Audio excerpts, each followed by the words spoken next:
Selamat sore, pada kesempatan kali ini saya akan memberikan pemahaman kepada Anda tentang bagaimana caranya kita membuat 2 poin. Yang pertama itu adalah abstrak, kemudian yang kedua keyword atau kata kunci.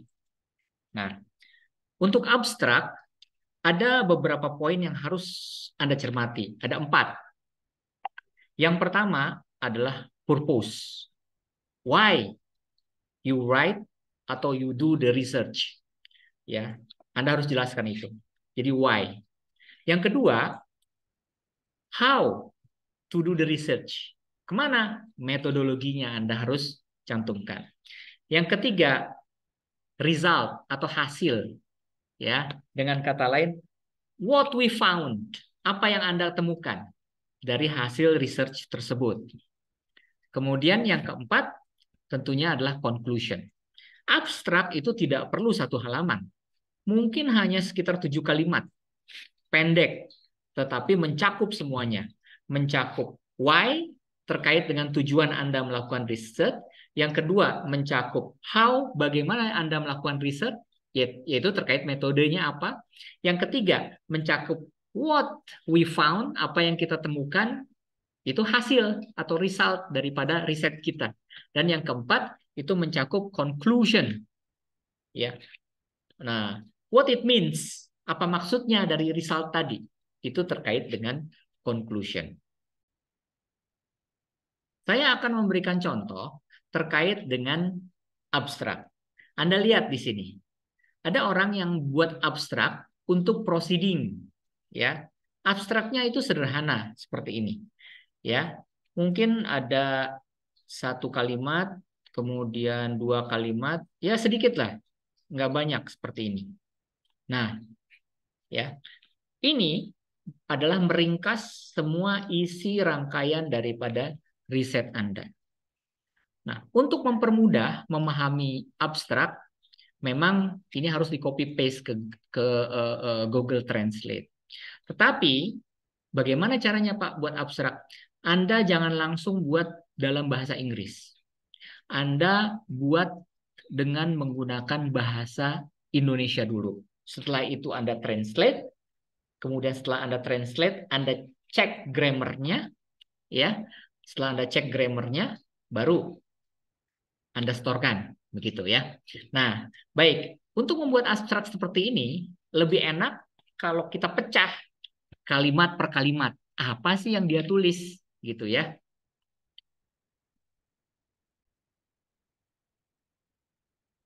Yang dia tulis itu terkait dengan kalimat pertama. Nah, ini supaya kita belajar daripada yang orang lain lakukan. Dia menulis, each manufacturing industry has tried to improve their profits through effective operational strategies and policies. Ya. Nah, artinya setiap industri manufaktur telah berupaya meningkatkan laba mereka melalui strategi operasional yang efektif. Kalimat pertama itu bercerita tentang kondisi global.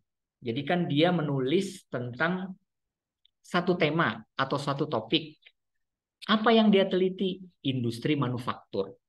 Nah, dia ingin menulis apa sih kebutuhan secara global industri manufaktur itu. Ya. Jadi mereka tujuannya kan sebenarnya ingin meningkatkan laba operasional mereka. Nah, itu secara global.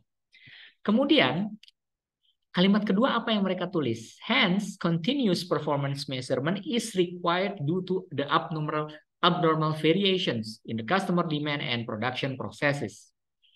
Nah, artinya apa? Oleh karena itu, pengukuran kinerja berkelanjutan diperlukan karena variasi yang tidak normal dalam permintaan pelanggan dan proses produksi. Nah, cuman ini nih latar belakangnya yang kalimat kedua. Ada masalah. Kenapa? Ini masalahnya. Ada variasi yang tidak normal dalam permintaan pelanggan dan proses produksi. Anda kan saat ini sudah menemukan tuh masalah apa yang Anda temukan di pabrik atau di perusahaan yang Anda jadikan objek penelitian kan? Nah, Anda tulis di situ masalahnya. Apakah variasi tidak normalkah? Apakah ada kemacetankah? Apakah ada waktu menunggu yang terlalu lama? Apakah ada profit yang terlalu rendah gitu? Apakah ada delay yang terlalu besar gitu? Kita lanjutkan ke kalimat ketiga. Nah, di kalimat ketiga ini, due to the growing interest in manufacturer performance measurement in dynamic nature, we have used the system dynamic methodology. Nah, karena meningkatnya minat dalam kinerja produsen pengukuran dalam sistem dinamis, kami telah menggunakan metode. Nah, Anda cerita nih. Tadi kan method, how. Ya, how to do the research. Berarti Anda sudah menemukan metodenya apa. Anda cerita di sini. Metode yang saya lihat Anda kan macam-macam. Ada metode ABC, ada yang menggunakan metode preventive maintenance, ada yang menggunakan metode penjadwalan, ada yang menggunakan metode transportasi. Nah, itu metode. Metode adalah cara untuk menjawab masalah yang dihadapi oleh perusahaan tadi, gitu. Oke, berarti kalimat ketiga adalah metode. Kita lanjut kalimat keempat. Nah, kalimat keempat dia berbicara tentang apa nih? Dia mengatakan in a supply chain most of the value addition process has taken place at the manufacturer level. So the manufacturer operational policies and decision strategy have a significant impact on the supply chain performance. Nah, jadi dia berbicara industri manufaktur dalam konteks kajian supply chain. Nah, dia itu meneliti tentang supply chain. Nah, Anda cerita tuh, konteks kajian Anda ini nanti kemana? Apakah Anda itu masuk ke supply chain kah? Apakah Anda masuk ke operational research kah? Apakah Anda masuk ke analisis finansial? Ya, nah itu Anda lihat skop ilmunya itu masuk kemana. Nah, di sini Anda ceritakan sedikit tentang tentang konteks keilmuan yang Anda ingin bahas dalam jurnal tersebut. Ya. Kemudian berikutnya, nah, the objective of the paper is to model the dynamic performance of the manufacturing supply chain. Nah, ini apa? Ini yang disebut sebagai tujuan atau goals atau aim. Tujuannya Anda menulis riset tersebut. Apa tujuan Anda untuk melakukan riset? Lihat, tujuan nggak perlu panjang-panjang. Ya, jadi tujuan dari makalah ini adalah untuk memodelkan kinerja dinamis dari manufaktur rantai pasokan. Cukup satu kalimat, nggak usah Anda poin satu. Kalau Pak, saya punya 5 poin, Anda singkat menjadi satu kalimat yang penting saja. Jadi poin-poin yang tidak penting Anda nggak perlu masukkan. Ya, satu buat satu kalimat. Ya, ini tentang tujuan atau goals. Nah, saya review kembali. Jadi, yang pertama, apa yang perlu Anda lakukan? Yang pertama yang perlu Anda lakukan itu adalah Anda bercerita tentang background, kondisi global. Ya, terkait dengan objek penelitian. Lah, yang kedua, Anda bercerita tentang background masalah. Oke? Oke, ini yang kedua. Kemudian yang ketiga, Anda bercerita tentang metode atau metodologi. Ya, metode apa yang Anda perlu lakukan? Ya. Nah, jadi background ini Anda menjawab why. Tadi kan sudah disebut why. Ini juga Anda menjawab why. Nah, kemudian metodologi, Anda menjawab tentang how-nya, ya, how to do the research. Kemudian yang berikutnya, nah, berikutnya ini tentang keilmuan, ya. Apakah Anda masuk kategori mana yang tadi saya jelaskan, ya. Nah, oke. Kemudian yang berikutnya, ini yang disebut sebagai goals, ya, atau aim, tujuan atau objektif. Ya, tujuannya untuk apa Anda melakukan riset itu, ya. Nah, kemudian yang berikutnya. Baik, kita lanjutkan terkait dengan materi kita. Nah, lalu kalimat berikutnya apa, Pak? Kalimat berikutnya setelah aims, Anda lihat. Anda menuliskan result atau what you found. Ya, hasil daripada penelitian kamu. Di sini dituliskan this model has shown the dynamic performance of the system under the initial condition considered and evaluated it with the obtained results. Ya, diungkap beberapa kata-kata tentang hasil. Jadi dia menerangkan bahwa pada model ini telah menunjukkan kinerja sistem yang dinamis dalam kondisi awal yang dipertimbangkan dan dievaluasi dengan hasil yang diperoleh. Nah, nanti Anda jelaskan hasilnya itu seperti apa. Nah, kalimat terakhir itu adalah conclusion, kesimpulan. Jadi, what the meaning of the result? Ya, apa arti dari hasil tadi? Anda harus jabarkan di conclusion. Jadi, dia menuliskan sederhana nih. Akhirnya makalah ini telah menunjukkan pengaruh variabel keputusan pabrikan seperti stok pengaman dan waktu siklus pada metrik operasional seperti barang dan proses persediaan barang jadi, pemesanan kembali dan keuntungan. Ya, kesimpulannya sederhana, dia bilang ternyata ada pengaruhnya tuh, ya, antara safety stock dan waktu siklus terhadap keuntungan dan reorder point. Nah, itu saja kesimpulannya. Jadi Anda perpendek kesimpulannya menjadi beberapa statement. Nah, jadi ternyata di sini ada beberapa kalimat ya. Kalimat 1, kalimat 2, kemudian kalimat 3, kalimat 4, kemudian kalimat 5 dan kalimat 6. Ya. Jadi saya review kembali. Kalimat 1 berisi tentang background, menjawab why you do this research. Ya. Kemudian yang kalimat 2 background masalahnya. Ada masalah apa sehingga Anda ingin melaksanakan riset ini? Kalimat 3, Anda menunjukkan metodologinya apa yang Anda pakai. Tadi saya jelaskan beberapa metodologi. Yang keempat, Anda menjelaskan keilmuan, basic keilmuan dasarnya. Nah, berarti antara metodologi dengan basic keilmuan kan lain. Ya, basic keilmuan ini berkenaan dengan Anda tuh cerita tentang apa sih? Tentang supply chain kah? Tentang plan layout kah? Ya, Anda bercerita tentang apalagi tentang analisis finansial kah? Kan itu lain-lain. Anda bercerita tentang manajemen strategis kah? Sistem informasi atau sistem informasi manajemen kah? Nah, ini terkait dengan keilmuan. Kemudian berikutnya, nah, tujuannya untuk apa Anda melakukan riset ini? Goals, aim, objective. Dan yang terakhir, result, what you found. Apa hasilnya dari penelitian Anda? Dan terakhir, conclusion. What the meaning of this result? Ini berkaitan dengan abstrak. Sehingga kalau misalkan Anda jabarkan abstrak tersebut ke dalam bentuk kalimat, ya jadinya seperti ini, tidak terlalu banyak. Mungkin sepertiga halaman. Itu terkait dengan abstrak. Yang kedua, Anda wajib nanti menuliskan keyword, kata kunci. Jadi kalau misalkan kata kunci itu sebenarnya gini, ada yang mengatakan keywords itu adalah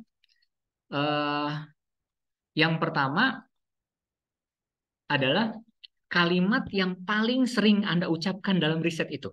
Satu. Jadi kalimat apa sih? Bukan kalimat ya, sorry. Kata. Namanya juga keywords. Anda cukup pikirkan satu kata yang paling banget sering digunakan dalam.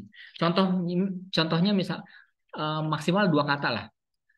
Continuous improvement. Anda sering kali menggunakan kata-kata continuous improvement di dalam riset Anda. Atau kaizen. Ya, atau Anda sering menggunakan kata-kata assignment, penugasan. Sering banget menggunakan kata-kata itu. Nah, itu menjadi keywords. Keywords ini nanti mempermudah orang lain untuk men-trace research nanti yang akan tertuju ke Anda. Jadi kalau Anda riset Anda nanti banyak disitir orang, nanti keywords Anda yang akan populer gitu. Jadi populer itu bukan hanya di media sosial ya, di dunia research juga Anda bisa populer. Ini terkait dengan keywords. Kemudian keywords yang kedua, orang biasanya menuliskan metode. Ya, tadi kan metodenya sistem dynamic. Nah, Anda menggunakan metode sistem dynamic. Kenapa? Karena di Google Scholar atau di Google Search, orang biasanya akan melihat, oh metodenya apa ya, gitu. Kemudian apa? Itu yang disebut dengan metode. Kemudian apalagi yang sering Anda tulis? Misal objek penelitian. Ya, misalkan Anda objek penelitiannya di industri kimia. Nah, keywordnya chemical industry. Tetapi kalau misalkan yang lebih spesifik lagi, Anda misalkan industri kimia apa? Ceramics, industri keramik misalkan. Ya udah, chemical industry, kemudian keyword yang satu lagi ceramics, ya lebih spesifik. Atau Anda ke industri polimer, ya udah keywordnya polimer. Jadi semua yang mengacu ke Anda itu pas gitu. Itu jadi yang pertama itu kata-kata yang paling sering Anda ulang-ulang di situ terkait dengan riset ya, bukan kata-kata dan sambungan kata bukan. Yang kedua adalah metodologi. Ya, metodenya apa? Anda boleh tulis. Yang ketiga, ini terkait dengan objek riset Anda. Ya, apakah di industri manufaktur, industri kimia, atau perbankan, atau banking. Nah, Anda boleh menggunakan yang ketiga ini. Kemudian yang keempat, basic keilmuan. Contoh kayak tadi, supply chain. Ya, berarti kalau Anda atau misalkan operation research, misalkan metode yang Anda pergunakan adalah transportasi. Transportasi itu kan Anda dapatkan di mata kuliah operational research. Nah, operation research bisa Anda jadikan sebagai keywords-nya. Gitu. Jadi kajian keilmuan. Atau kalimat lain, silahkan. Pokoknya yang mengacu kepada riset Anda. Jadi kalau orang lain akan menuliskan clue atau searching di Google, dia menuliskan kata-kata itu plus namamu, maka langsung akan tertuju ke karyamu. Nah, ini yang disebut sebagai keywords. Ya, nah orang ini dia menulis sistem dynamic, ya sistem dynamic itu metodenya. Kemudian manufacture, ini objek kajiannya di industri manufaktur. Tetapi apa performance? Kemudian modeling. Nah, modeling ini kayak tadi misalkan supply chain, di bawah supply chain ada inventory control. Nah, jadi sistem dinamik itu bagian dari metode modeling. Ya, jadi ini sebenarnya modeling sama sistem dinamik itu sama.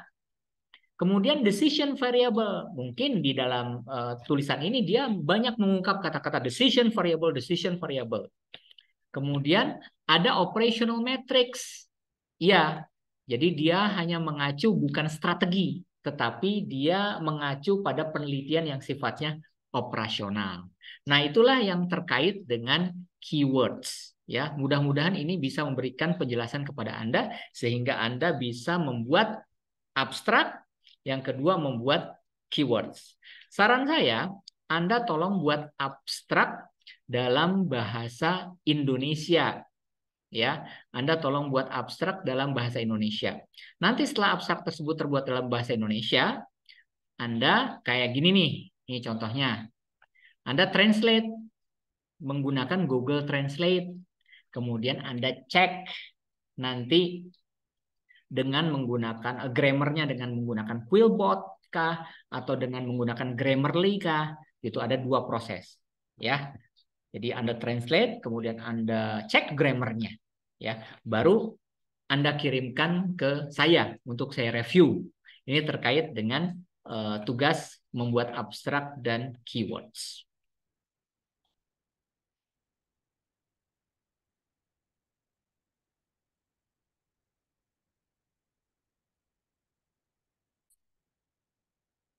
Materi terkait dengan materi